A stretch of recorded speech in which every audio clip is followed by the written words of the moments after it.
பியூஷ் மனுஷ் வணக்கம்ங்க. வணக்கம். பியூஷ் மனுஷ், இந்த 2026 சட்டமன்ற தேர்தல் பிரச்சாரத்தில் டிஎம்கே பெரிய அளவில் முன்னெடுத்தது அப்படின்னா என்னன்னா, தமிழ்நாட்டை கலவரக்காடாக முயற்சிக்கிறார்கள், மத கலவரம் செய்வதற்கு முயற்சி பண்றாங்க இப்படிங்கிற பிரச்சாரங்கள் டிஎம்கே மதச்சார்பற்ற முற்போக்கு கூட்டணியால் அதனுடைய தலைவர்களால் முன்னெடுக்கப்பட்டது. கடந்த காலங்களில் தமிழ்நாட்டில் அப்படியான சம்பவங்கள் நடந்தது. அத்வானியினுடைய ரத யாத்திரைக்கு பிறகு அகில இந்திய அளவில் நார்த் ஈஸ்ட் ஸ்டேட் வர, காஷ்மீர்ல இருந்து நார்த் ஈஸ்ட் ஸ்டேட்ல இருந்து அருணாச்சல் பிரதேசத்தினுடைய பார்டர்ல இருந்து கன்னியாகுமரி வர ஒரு போராட்டம் நடத்தப்பட்டதுன்னா அது இந்த தஞ்சாவூர் குழந்தை கேஸ், ஜஸ்டிஸ் ஃபார் லாவண்யான்னு சொல்லிட்டு ஏபிவிபி இந்தியா முழுவதும் போராட்டம் நடத்தினாங்க. இப்போ நம்ம திருப்பரங்குன்றம் இஷ்யூ பார்த்தோம். இந்த மாதிரியான பெரிய பிரச்சனைகள் எல்லாம் இருந்தது. இதை சமாளிக்க வேண்டியது ஒரு பெரிய பிரச்சனையாக இருக்குமா புதிய அரசாங்கத்திற்கு? இல்ல, ரொம்ப மிக்ஸ்டு சிக்னல்ஸ் வந்திருக்கு. ஏன்னா ஒரு பக்கம் விஜய் வந்து பிரச்சாரத்தப்ப போய் மாஸ்க்ல போய் நின்னாரு குல்லா போட்டு. அதுக்கப்புறம் பாத்தீங்கன்னா டக்குன்ட்டு இந்த சிடி நிர்மல்குமார் எல்லாம் பக்கா ஆர்எஸ்எஸ் ஓட ஆளு. சரி, அவர் ரொம்ப ஓப்பனாவே ஆர்எஸ்எஸ் ஓட ஆளு. புசி ஆனந்த் பிஜேபியில் இருந்தவர். ஓகே. இப்ப கீர்த்தனான்ட்டு ஒரு மினிஸ்டர் இருக்காங்க, அந்த அம்மா மோதியோட ஃபேனு. ஓகே. சோ ரொம்ப கிளாரிட்டியோட இருக்கு. இவங்க பொலிட்டிக்கல் பார்ட்டி ஆரம்பிச்சதுக்கு அப்புறம் ஒரு கமெண்ட், பாஜகவோட செயல் திட்டம் இருக்குல்ல நாடு முழுக்க கலவரம் இருக்கிறது பத்தி, திருப்பரங்குன்றது பத்தியும் ஒரு வார்த்தை பேசல. Okay. So until it is not tackled on. சரி, எப்படின்னா இப்போ நீங்க தீய சக்தி சொல்லிட்டே இருந்தாங்க டிஎம்கேவை. டிஎம்கே அதுக்கு பதிலே கொடுக்கல. மக்கள் வந்து ஆமா தீய சக்தி தான் நம்பிட்டு தான் இப்படி ஓட்டு போட்டாங்க.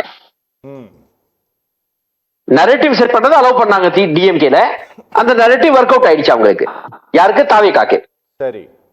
அதே மாதிரி பாஜகவோட நரேட்டிவ் இருக்குல்ல, ரிலிஜியஸ் டிஸ்ஹார்மனி, இந்த மதத்து பேர்ல பிரிவு எடுப்படணும், இது பத்தி விஜய் வார்த்தை திறக்கல.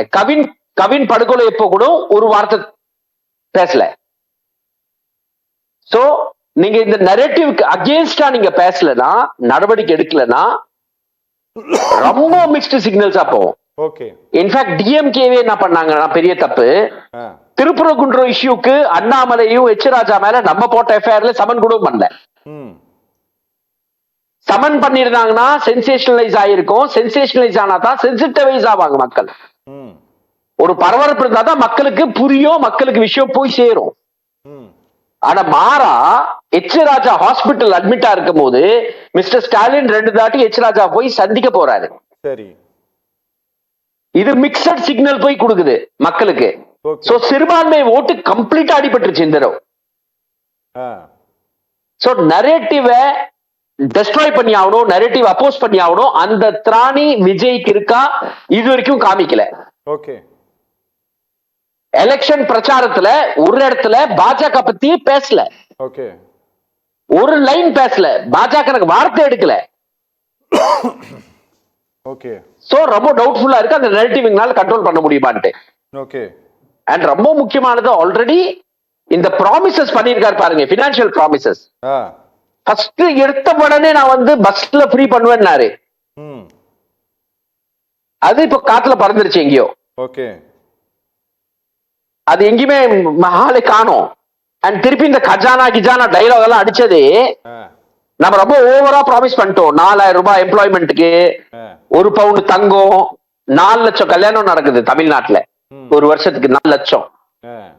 அப்ப எத்தனை பவுண்ட் ஆச்சு? எங்க இருந்து கொண்டு வருவீங்க? நீங்க பாட்டுக்கு அடிச்சு விட்டீங்க, மக்களும் நம்பி ஓட்டு போட்டாங்க. இப்ப எங்க இருந்து போறது? எங்க இருந்து கொண்டு வர்றது?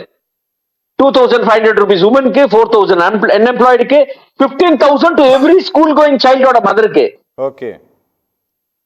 அது கவர்மெண்ட் ஸ்கூல் சைல்டு தான் நினைக்கிறேன். அது இருந்தா கூட எங்க இருந்து வரும் 15,000 rupees per year? ஓகே. ஒரு ஃபேமிலியில 3 குழந்தைங்க இருந்தாங்கன்னா 45,000. ஓகே. சோ இது ரொம்ப எராட்டிக்கா போயிட்டு இருக்கு. சார் செல்வராஜ் சொன்ன மாதிரி இந்த 200 ஸ்கீமே வந்து ஃபர்ஸ்ட் கொண்டு வந்தாங்க, அப்புறம் 100 ரூபீஸ் ஸ்கீம் கூட இருக்கு, அந்த பழைய ஸ்கீம் அப்படியே நாங்க வச்சிருப்போம். ஓகே. சோ இதுல 1700 crores ஒன்று தப்பிச்சிட்டாரு. இதுக்கு 1700 கோடி ஒதுக்கி இருக்காங்க வருஷத்துக்கு இந்த ஜியோல. அந்த 500 யூனிட் யூஸ் பண்ற கணக்கு எடுத்துக்கிட்டாங்க, அதுல வந்துச்சுன்னா 200 யூனிட் ஃப்ரீன்ட்டாங்க. ஓகே. சோ அதுல கொஞ்சம் லைட்டா அப்படி தப்பிச்சு போயிட்டாரு. ஓகே. பட் மீதி ப்ராமிசஸ் எல்லாம் உச்சத்துல பண்ணிருக்காரு. ஓகே. எந்த வாய்ப்புமே இல்ல. ஓகே. பியூஷ் மனுஷ், எனக்கு ஒரு விஷயம் என்னன்னா, இந்தியாவுல பல மாநிலங்கள்ல பிரிவினைவாத மோதல்கள் நடக்குது, சண்டைகள் நடக்குது. இதை நம்ம உத்தரகாண்ட்ல பார்க்க முடியும், ஹரியானால பார்க்கலாம், மகாராஷ்டிரால பார்க்கலாம், மத்திய பிரதேசம், உத்தரப்பிரதேசம், ஏன் ஜம்மு காஷ்மீர்ல கூட நடக்குது. சரியா? ஆனா சதர்ன் ஸ்டேட்ல கர்நாடகா வரை வந்துருச்சு, தெலுங்கானா வரை சண்டை வந்துருச்சு. ஆனா தமிழ்நாட்டுக்குள்ள அது நடக்கல. எவ்வளவோ இங்க வந்து மதவாத பிரச்சனைகளை எழுப்புவதற்கு இங்க பல முயற்சிகள் எடுக்கப்பட்டாலும் கூட அப்படி ஒரு மோதல்கள் இங்க நடக்கல. ஆனா அதே மாதிரியான ஒரு பீஸ்ஃபுல்லான ஸ்டேட்டாக பிரிவினை மோதல்கள் ஏற்படுத்தக்கூடிய சக்திகளை எதிர்த்து நின்று இந்த மாநிலத்தை அமைதியான மாநிலமாக கொண்டு செல்வது அப்படிங்கிறது அமைந்திருக்கக்கூடிய புதிய அரசுக்கு ஏதாவது சவாலாக இருக்குமா அப்படிங்கிற கேள்வி நான் கேட்க விரும்புறேன். ஏன்னா நீங்க இது ரொம்ப மிக்சட் சிக்னலா வந்திருக்குன்னு சொன்னதுனால கேட்கிறேன். இல்ல 100% இருக்க போகுது. மிக்சட் சிக்னல் எங்க சொல்றேன்னா, விஜய் ஒரு விஷயத்தை புரிஞ்சுக்கணும். ஒரு செக்குலர் ஓட்டிங் விழுந்திருக்கு. திமுக உழுத ஓட்டும் செக்குலர் ஓட்டு, விஜய்க்கு உழுத ஓட்டும் ஒரு ரிலிஜியஸ் ஐடென்டிட்டியை பார்க்காத உழுத ஓட்டு. சரி.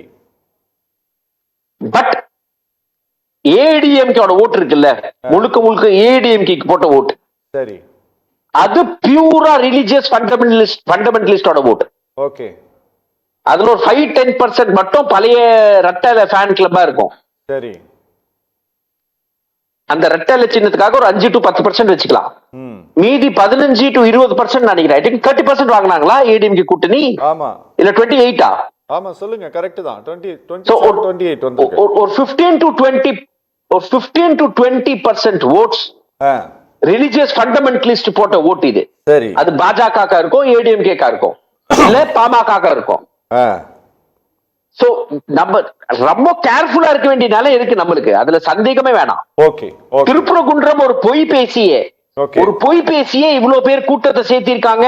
அண்டர்லைன் அண்டர் கரண்ட்ல ஐயோ தீப ஏத்த விடல, ஐயோ தர்கா இருக்காங்க, தர்கா என்க்ரோச்மெண்ட் ஆச்சு, முழுமலை முருகன் தாச்சு. இந்த பச்சை பொய்ய பேசி பேசி பேசி பேசி அந்த நரேட்டிவ அப்போஸ் பண்ணாதது டிஎம்கே, அதுக்கு எலெக்ஷன்ல அடி வாங்கியிருக்கு. ஓகே. ஓகே. ஓகே. எலெக்ஷன்ல அடி வாங்கினது இதுக்கும் காரணம். ஓகே. ஓகே. சோ விஜய் இத கண்ட்ரோல் பண்ணுவாரா, இந்த நரேட்டிவ புஷ் பண்ணி அப்போஸ் பண்ண முடியுமா? அவர் சுத்தி இருக்கிற சர்க்கிளை பார்த்தா ரொம்ப ஹோப்பே இல்ல.